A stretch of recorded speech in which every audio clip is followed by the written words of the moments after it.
പിതാവിന്റെയും പുത്രന്റെയും പരിശുദ്ധാത്മാവിന്റെയും നാമത്തിൽ ആമേൻ. അമ്മേ പരിശുദ്ധ അമ്മേ, അമ്മേ പരിശുദ്ധ ദൈവമാതാവേ, കൃപാസനത്തിലൂടെ ഞങ്ങൾക്കും ഞങ്ങളുടെ ദേശത്തിനും അമ്മ മധ്യസ്ഥം തേടി തന്ന എല്ലാ അനുഗ്രഹങ്ങൾക്കും കൃപകൾക്കും ഞങ്ങളിപ്പോൾ ഹൃദയം നിറഞ്ഞ നന്ദി പറയുന്നു. അമ്മേ പരിശുദ്ധമ്മേ, ദൈവമാതാവേ, 2004 ഡിസംബർ 7 ഉച്ചകഴിഞ്ഞ് 2:30 കൃപാസനത്തിൽ സംഭവിച്ച അമ്മയുടെ പ്രത്യക്ഷപ്പെടലിനെ കുറിച്ച് തിരുസഭയ്ക്ക് സമർപ്പിച്ചിരിക്കുന്ന പഠനരേഖകളുടെ മേൽ സഭാത്മകമായ പഠനം ആരംഭിക്കുവാൻ ഞങ്ങൾ പ്രാർത്ഥിക്കുന്നു. അമ്മേ പരിശുദ്ധമേ, ഭൂസ്വർലോകങ്ങളുടെ രാജ്ഞിയായ അങ്ങേയ്ക്ക് ഭൗമസംരക്ഷണത്തിനായി പ്രപഞ്ചപ്രകൃതിയെ തന്നെ തിരുസഭ പ്രതിഷ്ഠിക്കുവാൻ ഈ പ്രത്യക്ഷീകരണം വഴി ഇടയാക്കണമേ. പരിശുദ്ധമേ, ജപമാല മാതാവേ, സകല കൃപാസനം പ്രാർത്ഥനയോടും ചേർത്ത് ഞങ്ങളിപ്പോൾ പ്രാർത്ഥിക്കുന്ന ഈ കുടുംബത്തിന്റെ പ്രത്യേക നിയോഗം പറ മക്കളെ.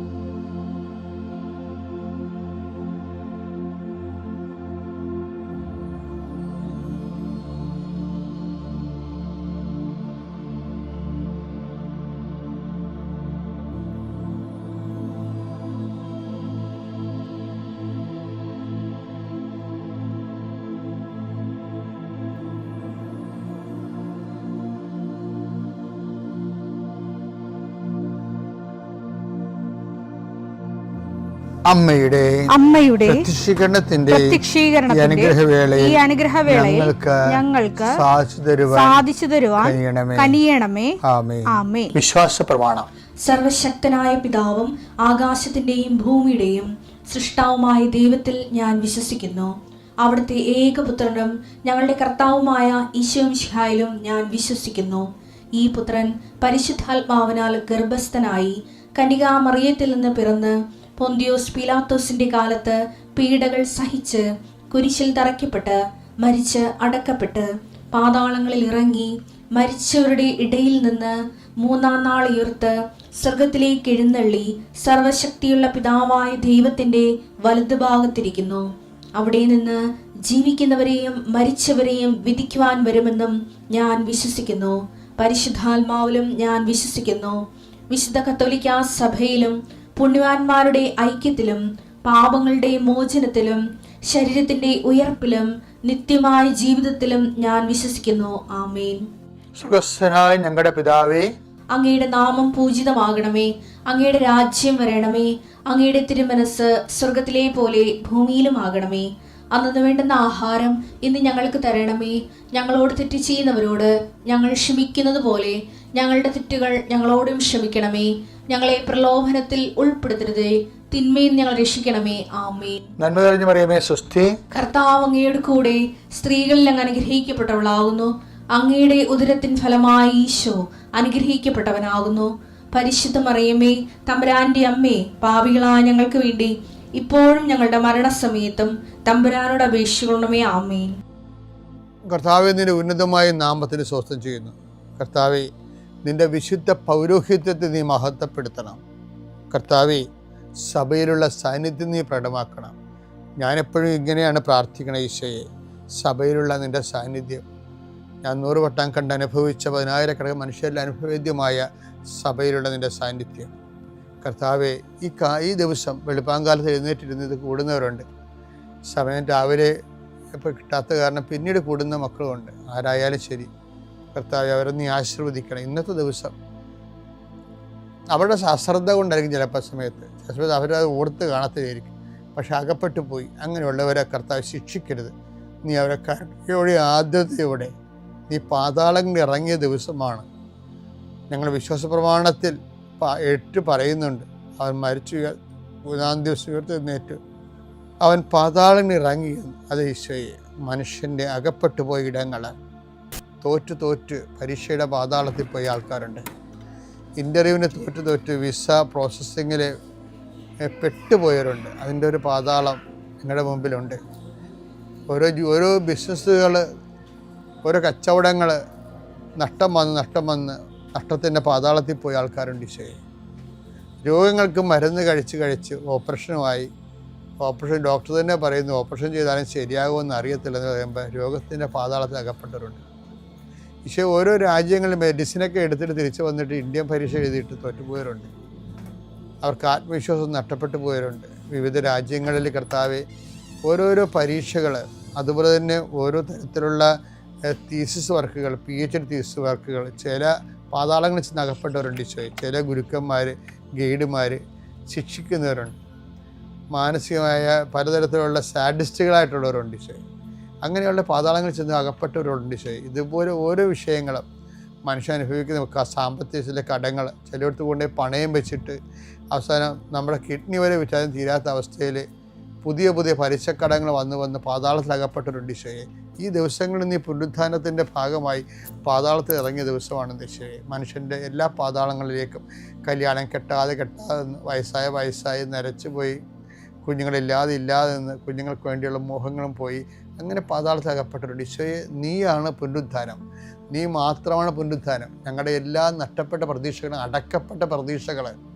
അടക്കപ്പെട്ട പ്രതീക്ഷകളെ കർത്താവ് നിൻ്റെ പ്രകാശത്താൽ, തിരുവുത്ഥാന പ്രകാശത്താൽ പുതിയ പ്രത്യാശ നൽകിക്കൊണ്ട് യേശു ക്രിസ്തുവിൻ്റെ നാമത്തിൽ എന്തെല്ലാം വിഷയത്തെ ദൈവവേദനെ നീ ഇന്ന് വേദനിക്കുന്നുണ്ടോ അതെല്ലാം കർത്താവിൻ്റെ നാമത്തിൽ നീങ്ങിപ്പോകട്ടെ, ഈശോ നാമത്തിൽ കൽപ്പിക്കുന്നു. പിതാമ്പുത്രനും പരിശുദ്ധാത്മാവായ സർവ്വേശ്വരൻ നീക്കുവാമേ. എൻ്റെ പ്രിയപ്പെട്ടവരെ, നമ്മളെ ഈ ചന്ദ്രനില്ലേ, ചന്ദ്രൻ്റെ വ്യാസവും നമ്മുടെ പസഫിക് സമുദ്രത്തിൻ്റെ വ്യാസവും ഒന്നാണെന്ന് ഞാൻ പണ്ട് എവിടെയോ വായിച്ചിട്ടുണ്ട്. എന്ന് വെച്ച് കഴിഞ്ഞാൽ ഏതോ ഒരു കാലത്ത് ഭൂമിയുടെ അടുത്തുകൂടി ഒരു മഹാഗോളം പോയപ്പോഴേ ഭൂമിയുടെ ഒരു കഷണം ആകർഷിച്ച് തെറിച്ചു പോയി നിൽക്കുന്നതാണ് ചന്ദ്രൻ എന്ന് പണ്ട് ശരിയോ തെറ്റാണെന്ന് ഇപ്പോഴും എനിക്കറിയാൻ പാടില്ല, പറഞ്ഞു കേട്ടിരിക്കുന്നതാണ്. ചുമ്മാ നാട്ടുപ്രധാനമല്ല, സ്കോളേഴ്സ് പറഞ്ഞു കേട്ടിരിക്കുന്നതാണ്. അപ്പോൾ ഇതുപോലെ ഈ നിക്കഡേമോസ് ആയിരുന്നല്ലേ ഈ ദിവസങ്ങളൊക്കെ സംസാരിക്കണത്. നിക്കഡേമോസിൻ്റെ സംസാരത്തിൽ നിന്ന് ഒരു വചനം തെറിച്ചു പോയി. അത് 3-ാം അധ്യായത്തിൽ നിന്ന് 6-ാം അധ്യായത്തിൽ കിടപ്പുണ്ട്. അതെന്താണെന്നറിയാമോ? അത് ആ കഷ്ണം എടുത്ത് ഇവിടെ വെച്ചാലേ ഒക്കത്തുള്ളൂ. ഇപ്പോൾ ഉദാഹരണത്തിന് നിക്കഡേമോസിനെ കാണുമ്പോൾ ഈശോ എന്താ പറയണത്? ജഡത്തിൽ ജനിക്കുന്നത് ജഡവും, യോഹന്നാൻ 3:6 മാംസത്തിൽ നിന്ന് ജനിക്കുന്നത് മാംസവും, മാംസത്തിൽ നിന്ന് ജനിക്കുന്നത് മാംസവും, ആത്മാവിൽ നിന്ന് ജനിക്കുന്നത് ആത്മാവും, ആത്മാവ് ജനിക്കുന്നത് ആത്മാവും. അപ്പോൾ ഇവിടെ വെച്ച് പറയേണ്ട, ഇവിടെ നിന്നൊരു കഷ്ണം തെറിച്ചു പോയി ചന്ദ്രനെ പോലെ പുറത്ത് കിടക്കുകയും എവിടെ 6:63 കിടപ്പുണ്ട്. അതെടുത്ത് ഇവിടെ വെച്ചാലേ ഒക്കത്തുള്ളത്. അതേതാണെന്നറിയാമോ?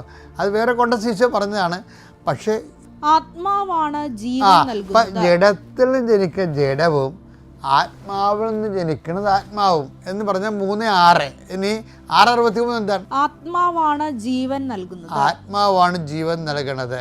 ശരീരം ഒന്നിനും ഉപകരിക്കുന്നില്ല, ജഡം ഒന്നിനും ഉപകരിക്കുന്നില്ല. നിങ്ങളോട് ഞാൻ പറഞ്ഞ വാക്കുകൾ ആത്മാവും ജീവനുമാണ്. അപ്പം എന്താ വ്യത്യാസം അറിയാമോ? ജഡത്തിൽ നിന്ന് ജനിക്കുന്ന ജഡം. ആദ്യമേ തന്നെ അമ്മയുടെ പ്രത്യക്ഷീകരണ സാക്ഷിയാക്കി തന്നതിന് യേശുവിനും അമ്മയോടും ഒരുപാട് നന്ദി. 2023 നവംബറിലാണ് ഞാൻ മരിയൻ ഉടമ്പടി എടുത്തത്. എൻ്റെ പേര് എബിൻ എബ്രഹാം. ഞാൻ വരുന്നത് കോട്ടയത്ത് നിന്നാണ്. ജോലി സംബന്ധമായ ആവശ്യത്തിന് വേണ്ടിയാണ് ഞാൻ മരിയൻ ഉടമ്പടി എടുത്തത്. നിയോഗം വെച്ചതിൻ്റെ ഫലമായി എനിക്ക് ജോലി ലഭിക്കുകയും പിന്നീട് സാക്ഷ്യപ്പെടുത്താൻ എനിക്ക് സാധിച്ചില്ലായിരുന്നു. അതുകൊണ്ട് തന്നെ ചില കാരണങ്ങളാൽ എൻ്റെ ജോബ് എനിക്ക് റിസൈൻ ചെയ്യേണ്ടി വന്നു. സാക്ഷ്യപ്പെടുത്താൻ സാധിക്കാതെ വന്നതിൽ യേശുവിനോടും അമ്മയോടും ഞാൻ ക്ഷമ ചോദിക്കുന്നു. ആ സമയത്തായിരുന്നു ഞാൻ MCOM കോഴ്സിന് രജിസ്റ്റർ ചെയ്തിരുന്നു. MCOM കോഴ്സ് പഠിച്ചുകൊണ്ടിരുന്ന സമയത്ത് എനിക്ക് ഒരു തരത്തിലും ഞാൻ പാസ്സാകില്ല എന്ന് തന്നെ എനിക്ക് തോന്നിയിരുന്നു. കാരണം അത്രമാത്രം ടഫാണ് അല്ലേ ഓരോ സബ്ജക്റ്റും. അപ്പോൾ തന്നെ ഞാൻ അമ്മയോടും യേശുവോടും പ്രാർത്ഥിച്ചിരുന്നു, സപ്ലൈ ഇല്ലാതെ എന്നെ എം.കോം പാസ്സാക്കി തരുവാണെങ്കിൽ അതിൻ്റെ പിറ്റേ ദിവസം തന്നെ ഞാൻ വന്ന് സാക്ഷ്യം പറയുമെന്ന്. ഇന്നലെയാണ് എൻ്റെ റിസൾട്ട് വന്നത്. ഞാൻ സപ്ലൈ ഇല്ലാതെ എം.കോം പാസ്സായി. അമ്മയുടെ പ്രത്യക്ഷീകരണ സാക്ഷിയാക്കി തന്നതിന് ഒരുപാട് നന്ദി. അതുപോലെ തന്നെ ജീവകാരുണ്യ പ്രവർത്തനവും പ്രേക്ഷക പ്രവർത്തനവും ഞാൻ ചെയ്തിരുന്നു. കൃപാസനം പത്രം വിതരണം ചെയ്തിരുന്നു. അതുപോലെ തന്നെ മരിയൻ ഉടമ്പടി ധ്യാനം ചൊവ്വാഴ്ച രാവിലെ 11:30 മരിയൻ ഉടമ്പടി ധ്യാനം അത് കൂടുതലും ഫേസ്ബുക്ക് ഗ്രൂപ്പുകളിൽ ഞാൻ ഷെയർ ചെയ്തിരുന്നു. ഫാദറിൻ്റെ ഡെയിലി ബ്ലെസ്സിങ്, മരിയൻ സഹായന പ്രാർത്ഥന, കൃപാസന സാക്ഷ്യങ്ങൾ ഇതൊക്കെ ഞാൻ പങ്കെടുക്കുകയും കൂടുതൽ ഞാൻ ഷെയർ ചെയ്യുകയും ചെയ്തിരുന്നു. അതുപോലെ തന്നെ ജീവകാരുണ്യ പ്രവർത്തനങ്ങൾ ഞാൻ കൂടുതലും അന്നദാനം ഞാൻ ചെയ്തിരുന്നു. ആത്മീയ ജീവിതം കൂടുതലും ഇവിടെ വന്ന് ഉടമ്പടി എടുത്തതിന് ശേഷം കൂടുതലായിട്ട് ക്രിസ്തുവുമായിട്ട് കൂടുതൽ അടുക്കാൻ എനിക്ക് സാധിച്ചു. കാരണം കൂടുതലും പ്രാർത്ഥനകൾക്കും ഇതിനോട് ഞാൻ ഏറ്റവും കൂടുതൽ പ്രാധാന്യം നൽകിയിരുന്നത്. വചനം കേൾക്കാനും അത് ഷെയർ ചെയ്യാനുമായിരുന്നു ഞാൻ ഏറ്റവും കൂടുതൽ പ്രാധാന്യം നൽകിയിരുന്നത്. അതുപോലെ തന്നെ ഫാദർ എപ്പോഴും ധ്യാനത്തിൽ പറയുമായിരുന്നു, മരിയൻ ഉടമ്പടി ധ്യാനത്തിൽ പറയുമായിരുന്നു, മരിയൻ ഉടമ്പടിയുടെ ഏറ്റവും പ്രധാനപ്പെട്ട ഭാഗം എന്ന് പറയുന്നത് ക്രിസ്തുവിനെ കൈമാറുക എന്നുള്ളതാണ്. അതുകൊണ്ട് തന്നെ എൻ്റെ ഒരു ചാനൽ ഞാൻ ക്രിസ്തുവിനെക്കുറിച്ച്, യേശുവിനെക്കുറിച്ചും അമ്മയെക്കുറിച്ചുള്ള ഓരോ സുവിശേഷം ഞാൻ കൈമാറിയിരുന്നു. അതുപോലെ തന്നെ പത്രം ഞാൻ വിതരണം ചെയ്തിരുന്നു. അതുപോലെ തന്നെ പത്രം മാക്സിമം ഏറ്റവും കൂടുതൽ ആളുകളിലേക്ക് എത്തിപ്പെടുന്നത് ഈ സോഷ്യൽ മീഡിയസിലൂടെയാണ് കൂടുതൽ എത്തിപ്പെടുന്നത്. എല്ലാം തന്ന ദൈവത്തിന് ഒരുപാട് നന്ദി. ഇനി എൻ്റെ ജീവിതത്തിൽ എനിക്ക് എന്ത് അനുഗ്രഹം കിട്ടിയാലും ഞാനിവിടെ വന്ന് സാക്ഷ്യം പറയും. മാത്രമല്ല നമുക്ക് അനുഗ്രഹം കിട്ടിയിട്ടുണ്ടെങ്കിൽ നമ്മൾ തീർച്ചയായും വന്ന് ഇവിടെ വന്ന് സാക്ഷ്യം പറഞ്ഞിരിക്കണം. എൻ്റെ കാൽ വഴുതുന്നു എന്ന് ഞാൻ വിചാരിച്ചപ്പോഴേക്കും കർത്താവേ, അങ്ങയുടെ കാരുണ്യം എന്നെ താങ്ങി നിർത്തി. സങ്കീർത്തനം 94:18 വചനമാണ്. എബിൻ എബ്രഹാം എന്ന സഹോദരൻ്റെ സാക്ഷ്യത്തിൽ ആദ്യമായി കൃപാസനത്തെ പറ്റി അറിയുകയും അമ്മ ജീവനോടെ പ്രത്യക്ഷപ്പെട്ട ഈ ആലയത്തിൽ വന്ന് കൃപാസനം മരിയൻ ഉടമ്പടി എടുക്കുകയുമാണ് ചെയ്തത്. നമുക്കറിയാം, ഉടമ്പടിയിൽ ദൈവത്തിൻ്റെ അചഞ്ചലമായ സ്നേഹവും കൃപയുമാണ് നമ്മെ താങ്ങി നിർത്തുന്നത്. നമ്മുടെ ശക്തി കൊണ്ടല്ല, ദൈവകൃപയും കാരുണ്യവും കൊണ്ടാണ് നാം നിലനിന്നു പോകുന്നത്. മരിയൻ ഉടമ്പടി ദൈവത്തോടുള്ള ഒരു ആത്മീയ ബന്ധമാണ്. ആ ബന്ധത്തിൽ അനുഭവിക്കുന്ന ഓരോ ദൈവാനുഭവ സാക്ഷ്യങ്ങളാണ് നമ്മുടെ ഓരോ സാക്ഷ്യങ്ങളിൽ നമുക്ക് മനസ്സിലാക്കാൻ സാധിക്കുന്നത്. എബിൻ്റെ സാക്ഷ്യത്തിലും അതുപോലെ തന്നെയാണ്. ദൈവത്തിൻ്റെ കാരുണ്യം അടുത്തറിഞ്ഞത് ഒരു ജോലിക്കായിട്ട് നിയോഗം സമർപ്പിച്ച് പ്രാർത്ഥിച്ചു. അതിൻ്റെ ഫലമായിട്ട് തന്നെയാണ് ഒരു നല്ല ജോലി ലഭിച്ചത്. പല കാരണങ്ങളാൽ എബിന് അത് ഇവിടെ സാക്ഷ്യപ്പെടുത്തുവാനായിട്ട് അല്പം താമസിച്ചു. ഒരുപക്ഷെ സ്വന്തം അഭിമാനമോ എന്ത് കാരണമെന്ന് എബിന് തന്നെ അറിയില്ല, പറയുവാനായിട്ട് ശ്രമിച്ചില്ല. പിന്നീട് എബിൻ പറയുന്നത് ആ ജോലി ഡിസ്കണ്ടിന്യൂ ചെയ്യുകയാണെന്ന്. അങ്ങനെ ആ ജോലി ഡിസ്കണ്ടിന്യൂ ചെയ്തു. പിന്നീട് ആ സമയത്ത് തന്നെയാണ് എം.കോം പരീക്ഷ എഴുതുന്നത്. അപ്പോഴും എബിൻ എങ്ങനെ തന്നെയാണ് പ്രാർത്ഥിച്ചത്, എം.കോം പഠിക്കാനായിട്ട് എനിക്ക് അതുകൊണ്ട് മെറിറ്റുമില്ല, കാരണം എൻ്റെ ശ്രമം കൊണ്ട് ഞാൻ ജയിക്കില്ല എന്ന് എനിക്കറിയാം. പക്ഷെങ്കിൽ അമ്മയുടെ കൃപ കൊണ്ട്, അമ്മയുടെ മധ്യസ്ഥതയിൽ ഈശോയുടെ കൃപ കൊണ്ട് എനിക്ക് എക്സാം പാസ്സാകാൻ സാധിക്കുമെന്ന് എബിൻ വിശ്വസിച്ചു. അങ്ങനെയാണ് എബിൻ പ്രാർത്ഥിച്ചത്. എം.കോം റിസൾട്ട് കിട്ടുന്നതിൻ്റെ പിറ്റേ ദിവസം തന്നെ പരിശുദ്ധ അമ്മയുടെ പ്രത്യക്ഷീകരണത്തിൻ്റെ സാക്ഷിയായിട്ട് അമ്മയ്ക്ക് നന്ദി പറയുവാൻ വരുമെന്നും പ്രാർത്ഥിച്ചിരുന്നു. അതിൻ്റെ ഫലമായിട്ടാണ് സപ്ലൈ ഇല്ലാതെ എം.കോം ആദ്യത്തെ ഫസ്റ്റ് അറ്റംപ്റ്റിൽ തന്നെ എബിന് അത് പാസ്സാകാൻ സാധിക്കുകയും അത് എൻ്റെ മെറിറ്റ് കൊണ്ടല്ല, അമ്മയുടെ ഈശോയുടെയും കൃപ കൊണ്ടാണ് എന്നാണ് ഇന്ന് സാക്ഷ്യപ്പെടുത്തുന്നത്. ദൈവത്തിൻ്റെ കൃപയാലാണ് പരിശുദ്ധ അമ്മയുടെ പ്രത്യക്ഷീകരണത്തിൻ്റെ സാക്ഷിയായിട്ട് അമ്മയ്ക്ക് നന്ദി പറയുവാനായിട്ട് അമ്മയുടെ സന്നിധിയിൽ വന്നിരിക്കുന്നത്. അങ്ങയുടെ കാരുണ്യം എന്നെ താങ്ങി എന്നത് ഉടമ്പടി മക്കളുടെ ജീവിതാനുഭവമാണ്. പലപ്പോഴും നമ്മൾ വീണു പോകുന്ന അവസ്ഥകളാവാം. നമ്മുടെ അഭിമാനത്തിൻ്റെയോ സ്റ്റാറ്റസൊക്കെ നോക്കി പല പ്രാവശ്യവും ദൈവത്തെ മഹത്വപ്പെടുത്താനുള്ള അവസരങ്ങൾ പാഴാക്കിയിരിക്കാം. എങ്കിലും നമ്മെ താങ്ങി നിർത്തുന്ന ഒരു ദൈവമാണ് നമ്മുടെ കൂടെയുള്ളത്. നാം കാല് വഴുതുമ്പോഴും നമ്മെ താങ്ങി നിർത്തുന്ന ഒരു ദൈവമാണ് ഉടമ്പടി മക്കളുടെ ജീവിതത്തിൽ. നമ്മുടെ ദുർബലങ്ങളുമായി ബലഹീനതകളുമായി കൃപാസനം അമ്മയുടെ സന്നിധിയിലെത്തുമ്പോൾ അമ്മ നമ്മെ ആ കൃപയുടെ കാരുണ്യത്തിൻ്റെ ഉറവിടത്തിലേക്കാണ് നമ്മെ കരം പിടിച്ച് നമ്മെ നയിക്കുന്നത്. ആ അമ്മയുടെ കരം പിടിച്ചുകൊണ്ട് തന്നെ നമ്മുടെ ഉടമ്പടി ജീവിതം കൂടുതൽ തീക്ഷ്ണതയോടെ ആത്മാർത്ഥതയോടെ മുന്നോട്ട് നയിക്കുവാൻ അനുഗ്രഹം ലഭിക്കുവാനായിട്ട് പ്രാർത്ഥിച്ചുകൊണ്ടും എബിനും കുടുംബത്തിന് ലഭിച്ച ഈ വലിയ അനുഗ്രഹത്തെ, പ്രത്യേകിച്ച് എബിന് ലഭിച്ച ഈ നല്ല റിസൾട്ട്, എംകോം പാസ്സാകാൻ ലഭിച്ച ആ കൃപയ്ക്ക് വേണ്ടി നമുക്ക് കരങ്ങളടിച്ച് ദൈവത്തെ മഹത്വപ്പെടും. എൻ്റെ പേര് വിൻസി. ഞാൻ വരുന്നത് തൃശ്ശൂർ ജില്ലയിലെ കൊരട്ടി ഇടവകയിൽ നിന്നാണ്. ഞാൻ ആദ്യമായി ഉടമ്പടി എടുക്കുന്നത് 2025 ജൂൺ 25-നാണ്. അതിനു മുൻപ് ഞാൻ 2024 ഡിസംബർ 7-ാം തീയതി ഇവിടെ വന്നിരുന്നു. അന്നത്തെ ദിവസത്തിൻ്റെ പ്രത്യേകതയൊന്നും എനിക്കറിയില്ലായിരുന്നു. ഞാൻ വർക്ക് ചെയ്യുന്ന ഹോസ്പിറ്റലിലെ ചേച്ചിമാർ ഇവിടെ വരുന്നത് കൂടെ തന്നെ, അവരുടെ കൂടെ ഞാൻ വന്നതാണ്. അന്നത്തെ പ്രത്യേകതയൊന്നും എനിക്കറിയില്ലായിരുന്നു. അങ്ങനെ അന്ന് വന്ന് ഇവിടെ പ്രാർത്ഥിച്ചു പോയി. പിന്നീട് 2025 ജനുവരിയിൽ ഞാൻ ജർമ്മൻ പഠിക്കാൻ പോയി. ജർമ്മൻ പഠിക്കാൻ ഡൽഹിയിലാണ് പോയത്. അവിടെ ചെന്നപ്പോഴാണ് ഉടമ്പടി എന്താണെന്നും മാതാവിൻ്റെ അനുഗ്രഹം എന്താണെന്ന് എനിക്ക് മനസ്സിലായത്. അവിടെ എൻ്റെ റൂംമേറ്റ്സും ഉടമ്പടിയിലായിരുന്നു. അവരാണ് ഉടമ്പടിയെ കുറിച്ച് എനിക്ക് പറഞ്ഞു തന്നത്. അവരെന്നും ഡെയിലി ബ്രെഡ് എത്തിക്കുകയും സാക്ഷ്യങ്ങൾ കേൾക്കുകയും ചെയ്യുമായിരുന്നു. അങ്ങനെ അത് എനിക്കും ഒരു പ്രചോദനമായിരുന്നു. ഞാനും സാക്ഷ്യങ്ങൾ കേൾക്കാൻ തുടങ്ങി. അങ്ങനെ 4 മാസത്തെ ജർമ്മൻ B1 കോഴ്സിന് ശേഷം ഞാൻ തിരിച്ച് നാട്ടിലേക്ക് പോന്നു. ഇവിടെ B2-ന് ചേരാൻ വേണ്ടിയിട്ട് കോട്ടയത്ത്. അതിനു മുൻപ് ഞാനിവിടെ വന്ന് B2-ന് ചേരുന്നതിന് മുൻപ് ഇവിടെ വന്ന് ഉടമ്പടി എടുക്കണമെന്ന് എനിക്ക് വലിയ ആഗ്രഹം ഉണ്ടായിരുന്നു. അതുമൂലം ഞാനിവിടെ വന്ന് ഉടമ്പടി എടുത്തു. ഉടമ്പടി എടുത്തിട്ടാണ് ഞാൻ ജർമ്മൻ B2 പഠിക്കാൻ ചേർന്നത്. B2 പഠിച്ച് 4 മാസത്തെ B2 ക്ലാസ്സും പ്രിപ്പറേഷന് ശേഷം എക്സാം എഴുതാൻ പോയി. പക്ഷേ സെപ്റ്റംബറിലാണ് എക്സാം എഴുതിയത്. അന്ന് തന്നെ എനിക്ക് എൻ്റെ ഭയങ്കര ഒരു കോൺഫിഡൻസ് ആയിരുന്നു, എനിക്ക് കിട്ടും. എൻ്റെ മെറിറ്റിലാണ് ഞാൻ ആശ്രയിച്ചത്. അതുപോലെ തന്നെ എക്സാം റിസൾട്ട് വരെ ഹോൾഡായിരുന്നു. Result publish ചെയ്തായിരുന്നില്ല. പിന്നെ എനിക്ക് മനസ്സിലായി ഉടമ്പടിയിൽ എന്തോ പ്രശ്നമുണ്ടെന്ന്. അങ്ങനെ ഞാൻ നോക്കിയപ്പോഴാണ് എനിക്ക് മനസ്സിലായത് പ്രേക്ഷിത പ്രവർത്തനമില്ല, കാരുണ്യ പ്രവർത്തികളൊന്നുമില്ല. 2 ആഴ്ച കുടുംബത്തെ കുമ്പസാരവും ഇല്ലായിരുന്നു. പള്ളിയിൽ പോകുമായിരുന്നു, പക്ഷേ എനിക്ക് തോന്നുമ്പോൾ മാത്രമേ പോകുമായിരുന്നുള്ളൂ. അങ്ങനെ അത് തിരുത്തി. പിന്നീട് എക്സാമിന് മുൻപ് ഞാൻ ഇവിടെ വന്ന് അഖണ്ഡ ജപമാല റാലിയിൽ പങ്കെടുത്തു. അന്ന് മാതാവിൻ്റെ മഴവില്ല് എനിക്ക് തന്ന് മാതാവിനെ അനുഗ്രഹിച്ചായിരുന്നു. അത് ഞാൻ എഴുതാൻ വിട്ടുപോയായിരുന്നു. അതിനുശേഷം എക്സാമിന് മുൻപ് തന്നെ ഇവിടെ നിന്ന് അച്ഛൻ്റെ ബ്ലെസ്സിങ്സ് വാങ്ങിച്ചിട്ടാണ് പോയത്. അന്ന് അച്ഛൻ എനിക്കൊരു ലോക്കറ്റ് തന്നു വിട്ടായിരുന്നു. അതും കൊണ്ടാണ് ഞാൻ എക്സാമിന് പോയത്.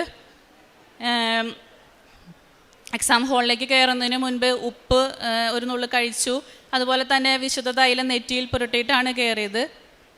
അതുപോലെ തന്നെ എനിക്ക് കണ്ടപ്പോൾ തന്നെ മനസ്സിലായ എക്സാം മാതാവിൻ്റെ കൃപ കൊണ്ട് എളുപ്പമായിരുന്നു. ചോദ്യങ്ങളെല്ലാം ഞാൻ പഠിച്ചു തന്നെയായിരുന്നു വന്നിരുന്നത്. എക്സാം കഴിഞ്ഞ് ഞാൻ പുറത്തിറങ്ങി. പിന്നത്തെ ജർമ്മൻ എക്സാം എഴുതുന്നവർക്കറിയാം, ആദ്യത്തെ 3 സെക്ഷൻ ഓറൽ സെക്ഷനാണ്. അത് കഴിഞ്ഞിട്ടാണ് നമുക്ക് സ്പീക്കിംഗ് ആയിരുന്നു എനിക്ക് ഏറ്റവും വലിയ കടമ്പ. കാരണം നേറ്റീവ് സ്പീക്കേഴ്സാണ് നമുക്ക് ചോദ്യങ്ങളൊക്കെ ചോദിക്കുക. അവർ സംസാരിക്കുമ്പോൾ ഭയങ്കര സ്പീഡായിരിക്കും, നമുക്കൊന്നും ചിലപ്പോൾ മനസ്സിലാവില്ല. പക്ഷെ ഞാൻ ഉപ്പ് കഴിച്ച് റൂമിൻ്റെ പുറത്തിട്ട് തൈലം പുരട്ടിയിട്ടാണ് ഞാൻ കയറിയത്. അതിൻ്റെ ഫലമായിട്ട് അവർ ചോദിച്ചതൊക്കെ എനിക്ക് മനസ്സിലായായിരുന്നു. തിരിച്ച് ഞാൻ മാതാവിൻ്റെ അനുഗ്രഹത്താൽ മറുപടി പറയാനും സാധിച്ചായിരുന്നു. അങ്ങനെ എക്സാം കഴിഞ്ഞ് വീട്ടിലെത്തി. അച്ഛൻ പറയുന്നത് പോലെ ഉടമ്പടി പെട്ടെന്ന് കത്തണമെങ്കിൽ മാതാവി എൻ്റെ അമ്മയുടെ പ്രത്യക്ഷീകരണത്തിൻ്റെ സാക്ഷിയാക്കണമേ എന്നുള്ള പ്രാർത്ഥന ചൊല്ലിയാൽ മതി എന്ന് അച്ഛൻ ഇടയ്ക്ക് പറയാറുണ്ടായിരുന്നു. അതുപോലെ തന്നെ ഞാൻ ഇടയ്ക്കിടയ്ക്ക് ഈ പ്രാർത്ഥന ചൊല്ലുമായിരുന്നു. അതുപോലെ തന്നെ ഞാനൊരു മാതാവിൻ്റെ ഒരു ടേബിളിൽ മാതാവിൻ്റെ ഒരു രൂപം സെറ്റാക്കിയായിരുന്നു. മാതാവിൻ്റെ രൂപത്തിൻ്റെ അടിയിൽ എൻ്റെ നിയോഗങ്ങൾ എഴുതി വയ്ക്കുമായിരുന്നു. നിയോഗങ്ങൾ മാത്രമല്ല, ഒപ്പം തന്നെ നന്ദി എഴുതി വയ്ക്കുമായിരുന്നു. ഓരോ കാര്യങ്ങൾ നടന്നു കഴിയുമ്പോൾ അതിന് നന്ദിയും കൂടി എഴുതി വയ്ക്കുമായിരുന്നു. അങ്ങനെ ആ എക്സാം എഴുതിയതിൻ്റെ റിസൾട്ട് ഫെബ്രുവരിയിൽ പബ്ലിഷ് ചെയ്തു. അതിൽ ഞാൻ പാസ്സായായിരുന്നു. പിന്നീടുള്ള കടമ എന്ന് പറയുന്നത് ജർമ്മൻ എക്സാമിനേക്കാളും വലിയൊരു കടമയാണ് ജർമ്മൻ പ്രോസസ്സിങ്. ഇതുപോലെ തന്നെ ഇൻ്റർവ്യൂവിന് മുൻപായാലും ഇൻ്റർവ്യൂ വലിയൊരു കടമ്പയാണ്. അതിനു മുൻപ് ഞാൻ എല്ലാ പ്രിപ്പറേഷൻ ക്ലാസ്സിനായാലും അതിനു മുൻപ് ഞാൻ തൈലം പുരട്ടി ഉപ്പ് കഴിച്ചിട്ടാണ് ഇൻ്റർവ്യൂവിന് ഇരിക്കുക. അതുപോലെ ഇൻ്റർവ്യൂ പാസ്സാവാൻ മാതാവ് എന്നെ അനുഗ്രഹിച്ചു. പിന്നീട് പ്രോസസ്സിങ്ങും ഇതുപോലെ തന്നെ സമയ ചുരുക്കത്തിൻ്റെ അമ്മ 3 മാസം കൊണ്ട് എൻ്റെ പ്രോസസ്സിങ്ങൊക്കെ നടത്തി തന്നായിരുന്നു. അമ്മയ്ക്ക് ഒരുപാട് നന്ദി പറയുന്നു, എത്ര പറഞ്ഞാലും മതിയാവില്ല. കാരണം 3 മാസം കൊണ്ട് പ്രോസസ്സിങ് കഴിയാന്ന് പറയുന്നത് വലിയൊരു അത്ഭുതം തന്നെയാണ്. അതുപോലെ ജർമ്മനിയിലെ നല്ലൊരു ഹോസ്പിറ്റലിലാണ് എനിക്ക് ജോലിയും കിട്ടിയിരിക്കുന്നത്.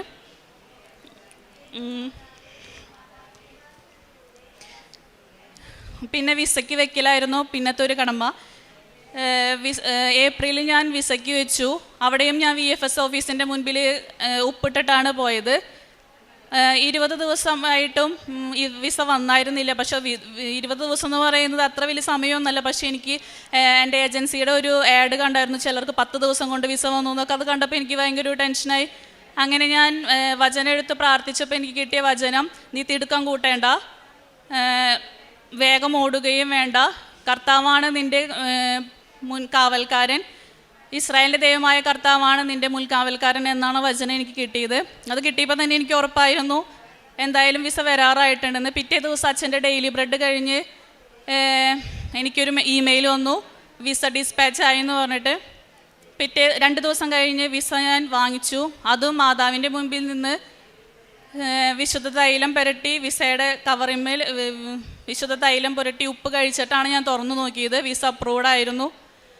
ഇത്രയും അനുഗ്രഹങ്ങൾ തന്ന മാതാവിന് ഈശോയ്ക്ക് ഒരുപാട് നന്ദി.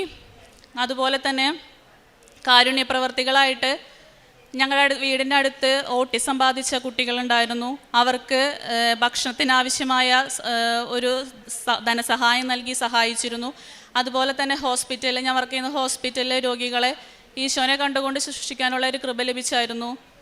പിന്നെ പ്രേക്ഷിത പ്രവർത്തനമായിട്ട് ഞാൻ ചെയ്തായിരുന്നത് അച്ഛൻ്റെ ഡെയിലി ബ്രെഡും സാക്ഷ്യങ്ങളും എന്നും എല്ലാവർക്കും ഷെയർ ചെയ്യുമായിരുന്നു. സ്റ്റാറ്റസായിട്ടും എൻ്റെ ഫ്രണ്ട്സിനും ഷെയർ ചെയ്തായിരുന്നു. പിന്നെ പഠിക്കുന്ന സമയത്തായാലും പഠിക്കാൻ കുറച്ച് ബുദ്ധിമുട്ടുള്ള പിള്ളേർക്ക് പറഞ്ഞു കൊടുക്കുമായിരുന്നു. പിന്നെ കൃപാസന പത്രം ബസ് സ്റ്റാൻഡിലൊക്കെ കൊണ്ടുപോയി എനിക്ക് കിട്ടിയ അനുഭവത്തിൻ്റെ വെളിച്ചത്തിലാണ് ഞാൻ അവർക്ക് പറഞ്ഞു കൊടുക്കുക. പെട്ടെന്ന് കഴിച്ച് തീർക്കൊന്നുമില്ല. ഓരോ ദിവസം ചിലപ്പോൾ ഒരെണ്ണം പറ്റുള്ളെങ്കിൽ അത് പറഞ്ഞിട്ടാണ് കൊടുക്കുകയുള്ളൂ. വിശുദ്ധ തൈലവും ഉപ്പും ഉപയോഗിച്ചതിൻ്റെ ഫലമായിട്ട് ഒരുപാട് അനുഗ്രഹങ്ങൾ ലഭിച്ചിട്ടുണ്ട്. എൻ്റെ മുട്ടുവേദനയൊക്കെ മാറി കിട്ടിയായിരുന്നു. ഇത്രയും അനുഗ്രഹങ്ങൾ തന്ന ഈശോയ്ക്കും മാതാവിനും ഒരുപാട് നന്ദി പറയുന്നു. സങ്കീർത്തനങ്ങൾ 13:6. ഞാൻ കർത്താവിനെ പാടി സ്തുതിക്കും, അവിടുന്ന് എന്നോട് അതിരറ്റ കരുണ കാണിച്ചിരിക്കുന്നു. മാതാവിൻ്റെ പ്രത്യക്ഷീകരണ സാക്ഷിയായിട്ട് വിൻസി വർഗീസ് കൊരട്ടി തൻ്റെ അനുഭവ സാക്ഷി നമുക്ക് മുമ്പിൽ വെളിപ്പെടുത്തുകയായിരുന്നു. എപ്രകാരമാണ് പരിശുദ്ധമ്മ തൻ്റെ ജീവിതത്തിൽ ഇടപെട്ടതെന്ന് വളരെ ബോധ്യത്തോടു കൂടിയാണ് പ്രത്യക്ഷീകരണ മാതാവിൻ്റെ സാക്ഷിയായിട്ട് ഈ മകളിവിടെ നിന്ന് പറയുകയുണ്ടായി. ജർമ്മനിലേക്ക് കടന്നു പോകാനുള്ള പരീക്ഷകൾ പോയതും അതിനെ പ്രകാരം കുറച്ചുകൂടി നന്നായിട്ട് ഒരുങ്ങണമെന്നൊക്കെയുള്ള ബോധ്യത്തിലേക്ക് വളർന്നു വരുവാനായിട്ട് ഈ ഉടമ്പടി ഈ മകളെ ഒത്തിരിയേറെ സഹായിച്ചു.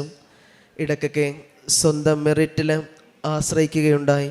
എന്നാൽ അതെല്ലാം എൻ്റെ മെറിറ്റ് കൊണ്ടല്ല, അവിടുത്തെ ദൈവമാതാവിൻ്റെ കൃപയാലാണ് എനിക്കെല്ലാം ലഭിച്ചതെന്നുള്ള ഒരു ഉത്തമ ബോധ്യത്തോടു കൂടിയാണ് വിൻസി ഇവിടെ ഇന്ന് തൻ്റെ അനുഭവസാക്ഷ്യം പങ്കുവയ്ക്കുക.